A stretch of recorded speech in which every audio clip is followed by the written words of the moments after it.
Hey YouTube, Rico Knows here. Going to talk to you guys about the 2025 NFL Draft. If you didn't know, I'm breaking down every single team in the NFL and all their picks. I've been doing this for about 3 years. If you want to see all the other teams, all you have to do is go to YouTube, search the homepage, search Rico Knows, go to the playlist, and you will find the 2025 NFL Draft Reviews and Assessments. You can find 24 and 23 if you click through the playlist. But let's talk about the Houston Texans. And I'm going to look at their picks here. They had 9 of them. And going into this draft, they knew they needed to address wide receiver. Obviously, Diggs leaves, and Tank Dell's injured. He's not ready for the year. So they know they're going to get wide receivers. And they do the craziest thing. They go out and get 2 Iowa State wide receivers. And I don't mean to skip over the second-round pick, but I'm just telling you that's nuts to me. This is a team evaluating wide receivers. I love what they're doing, but are you kidding me? I think it was a panic draft from certain point of view here, and that is they didn't have a first-round pick. So they're sitting there. They don't have a first-round pick. Now we're getting to the second round, and I think they thought Luther Burden was already going to be off the board. So they were like, yo, we're going to go ahead and pick Jaden Higgins. Now, I love Jaden Higgins. If you're an MVP, if you're one of my members, one of my premium members, shout out to Patreon and all those guys, you know how I feel about Iowa State wide receivers. Iowa State, period. I love their defensive backs, wide receivers, quarterback, coach, everything about Iowa State. I'm on that bandwagon for 2 years now. Ever since they flipped from winning only 4 games to being in the damn conference championship or being one of the top teams in the conference. I'm on that Iowa State bandwagon all day. But at no point in time did I say the wide receivers in this room should all be in the NFL together. And I bring that up because if you pull up Houston Texans' depth chart, they now have Jalen Noel, Jaden Higgins, and Xavier Hutchinson. All 3 of them are Iowa State wide receivers. Now, the craziest thing is Jalen Noel,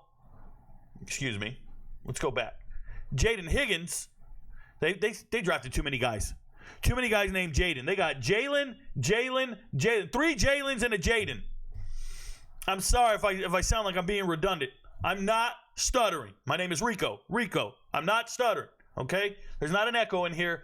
So Jaden Higgins, coming in, this is a former, let me stay focused on Jaden Higgins himself. He played at Eastern Kentucky, and he transferred in, and he played great. There's no doubt about it. He's a big guy. He runs a sub 440, and he can stretch the field. And he shot up draft boards after the combine workouts. But when you saw him on Saturdays, you didn't quite think he was this guy. You didn't. He's great, but you didn't think he was this guy.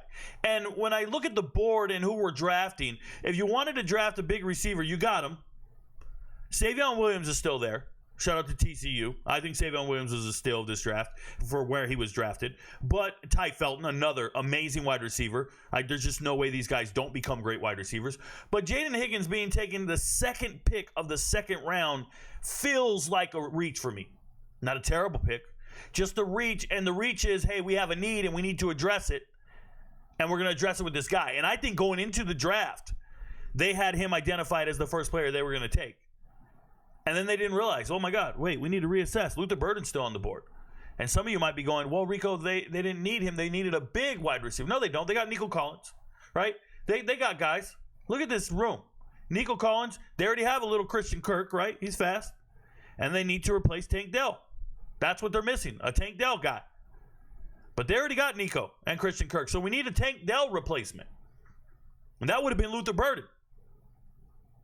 But instead, you're giving up on John Mechie. You're giving up on Mechie from Alabama.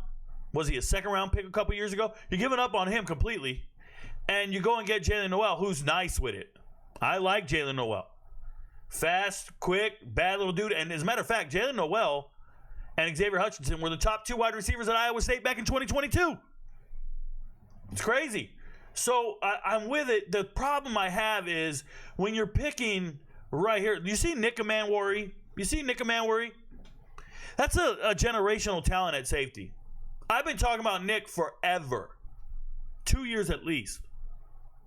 Check the Twitter. 2 years at least I've been talking about Nick.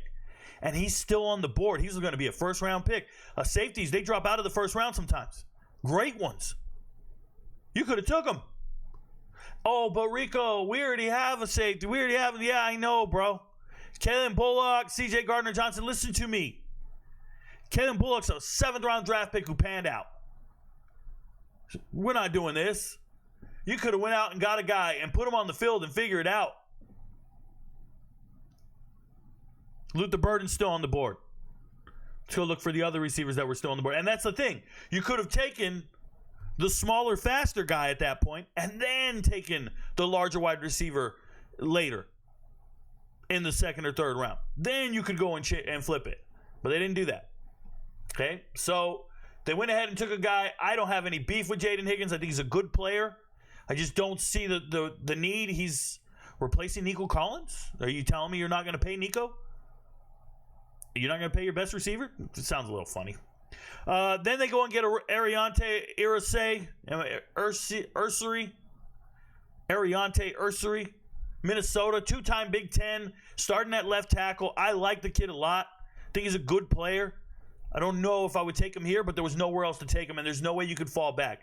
There wasn't a better guard to take, or a tackle, to take at the 34-second spot. There wasn't. So it's fine. But second pick in the second round, it's fine. It's not a slam dunk for me, but it is what it is. Okay? Jalen Noel, like I said, they take a fast receiver here. More power to him. Then they take Jalen Smith. I don't know if they just recruited Iowa State and USC, and those are the only two teams that they evaluated for the vast majority of these picks. Because even last year, they got a bunch of guys, they got a USC safety, and now they get another USC corner. And when I watch Jalen Smith on tape, I don't see it. I don't see it personally. I don't live in that world. I didn't see it from Jalen Smith. I've watched USC tape a lot. The defenders leave a lot to be desired. You can blame defensive coordinators. They got a new one last year. You can blame all kinds of stuff.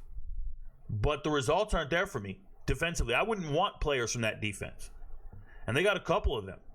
And remember, they got Bird, the tight end from last year or year before that. Like, they've just been getting nothing but just random USC guys. I don't know what that is. I don't know if they just like sending their scouts to Southern California and be in the sun, and they're just like, yo, we'll take those guys. Look, they got Graham Mertz. Maybe they just go to Florida. Maybe they just go places you just hang out at. I don't know what's going on with that. Jalen Smith doesn't move the meter for me. Congratulations, you got him. Oh, by the way, they had Darby go out and retire on them. I don't even know if he's on this depth chart anymore. He's probably not. So it makes sense. They knew what they were doing. They were going to lose a guy due to retirement, a free agent bust, if you will, and they went for it. One of the better picks I like there is Woody Marks. They have him down third string right now, but Woody Marks is a good player, decent enough player. Let me rewind that. Decent enough player. Now, I don't know if I would have taken Woody Marks at this time. Fourth round, you're going to take a running back in the fourth round, that's fine. But let's go look right here. Woody Marks. Guess who's still on the board? Jarquez Hunter, the corn star, right? Another guy, Dylan Sampson. Dylan Sampson's still on, but now I don't know if he gets over the injuries. But for me, taking a third-string running back, second-string, eventually maybe a second-string running back, in the fourth round, when Dylan Sampson, the leading rusher from the SEC, is still available, you got to remember that Woody Marks played in the SEC. Before he transferred to USC, he played at South Carolina, Mississippi State. Excuse me. Thinking of who am I thinking of? Oh, the year before. Man, I'm tripping. Mississippi State. If he was still in the SEC, he wouldn't have been one of the best running backs in the SEC. So a lot of this has to do with the fact that he transferred to USC, got in the Lincoln Riley offense, and looked good because he ended up with a good offensive coordinator who will make you look good, or maybe better than you actually are. But if you stayed in your original conference, you wouldn't have been all conference. You wouldn't have been first, second team all conference. You would have been nothing. So what are we doing? It feels like we're not evaluating players for their talent. Just how I feel, man. It bugs me. But they're going to make it work. Woody Marks, he's a experienced guy. Jalen Reed, I feel like he doesn't contribute much on this team. And now we're in the sixth round. They got 2 6-rounders, 2 7-rounders. I actually don't think any of these guys make the team. And if they do, it's because they're cheaper options than some veterans out there. That's it. They're just cutting the salary cap in some way. They go find a cheap replacement. And you say, well, I can pay this guy the league min. And these other guys, well, the cap counts equivalent, even if you're a veteran min. But still, these other guys are veterans, and they just rather go get a rookie. Jalen Reed, let's go get him. Nothing special to me on tape. Doesn't move me like that. Graham Mertz should have never been drafted. But once again, like I say, if you go look, Davis Mills' contract's probably almost up. Oh, we'll just go find a young guy to be there. Graham Mertz. Is he better than Keaton Slovis? Shout out to BYU, probably. Shout out to Pitt or USC. Where the hell did he play at USC? Is that where Keaton Slovis started his career? Didn't he play at USC? What is with the Texans and their infatuation with USC football players? I don't know, but that's not a recipe for success. Graham Mertz, pretty terrible quarterback. Nobody wanted to be the quarterback. DJ Lagway was an upgrade as a freshman. Graham Mertz, I watched him. He can't take a snap under center. He's only doing shotgun. And when you see him, he's underwhelming. I think I was watching him warm up one day before a game, and they were just doing some pat and go stuff, which means he's got the ball, he pats it, the receiver goes. And he's throwing these touch passes. And then he's throwing these outs. And the arm strength off of Graham Mertz looked like a high school quarterback. I don't know what's going on. He reminded me of Rex Grossman. Yeah, Rex Grossman. Go look up Rex Grossman if you don't know who that is. But Graham Mertz is not him. Should have never been drafted, and here he is. And he's going to have a career. Shout out to Sunbelt Billy. And then we have Keontae Hamilton from Rutgers. This is a defensive tackle. Let me show you guys something. I'll pull the curtain back a little bit. Let's go to transfer portal rankings. I didn't plan to show you guys this, but I will right now. Here we go. Transfer portal rankings for the defensive tackles in the NFL draft. Let's do this, and let's scroll down. I talked about essentially 51 different defensive tackles in the podcast. I talked about, so if you guys aren't aware, before the draft, I do podcasts. I do live streams. They're on YouTube. Check the live tab, not video tab, not playlist, but the live tab. And on the live tab, I was doing episodes on every position group. And down here was offensive linemen, defensive tackles, defensive ends, linebackers. I did every position group, and I did an episode on them. And when I talked about defensive tackles, I talked about every defensive tackle that I thought would get drafted. You heard me right. Every defensive tackle that had the possibility of being drafted. That's what I talked about. 51 different defensive tackles. That's an absurd number. And I'm like, well, I covered them all. And apparently not, because 51 guys, and not one time did I mention Keontae Hamilton. Not one time. And he got drafted. I don't think this guy makes the team. I don't understand the draft pick. I thought it was silly. Luke Lachey, last pick in the draft for them. Was he Mr. Irrelevant? I don't know. But Luke Lachey, injured in 2023, didn't play the whole year. This is a guy that has a great deal of potential, but there are 4 tight ends on this team that are pretty good. They don't need a tight end, and they went and took him anyways. I hope he makes the practice squad at least. But this is a guy with a ton of potential. Injuries kind of derailed him. He played decent last year. They didn't need a tight end. They just handed off the ball 100 times or 300 times. But Luke Lachey, he probably got a better chance to make this team than Keontae Hamilton and have more impact than Jalen Reed, and there's 4 people ahead of him probably better than him.